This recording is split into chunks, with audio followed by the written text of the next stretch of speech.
হে বন্ধু, আপনি যে ভেবেছেন যে সামান্য পাপ করতে খুব ভালো লাগে, তাই না? ভালো লাগতেই পারে, কারণ শয়তান আসলেই পিঠা বানাতে জানে, কিন্তু এর আড়ালে বিষ আছে, ঠিক, এবং তা খাওয়া হয় মুখ ভর্তি করে। বিষয়টি তাদের ধ্বংস করতে আসবে। এটি এক আধ্যাত্মিক বিষ।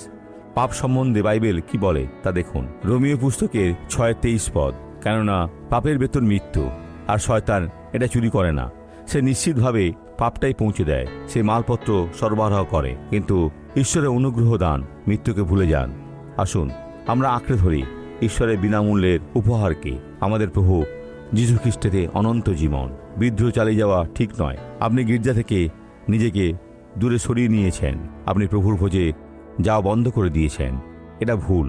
আপনাকে এমন একজন ব্যক্তি হতে হবে যে ছুটে আসে খ্রিস্টের কোলে, তার ইচ্ছা পালন করতে, এবং তিনি আপনাকে ব্যবহার করবেন, আর আপনি আশীর্বাদ স্বরূপ হবেন। আসুন আমরা প্রার্থনা করি।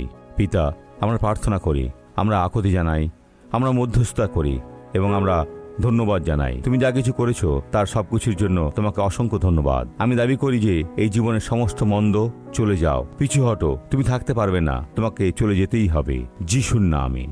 আর আপনি বলুন, আমি বিশ্বাস করি বিজয় আপনারই। খ্রিস্ট আপনার নৌকায় থাকলে আপনার যাত্রা সর্বদা সফল হবে। ঈশ্বর আপনার মঙ্গল করুন।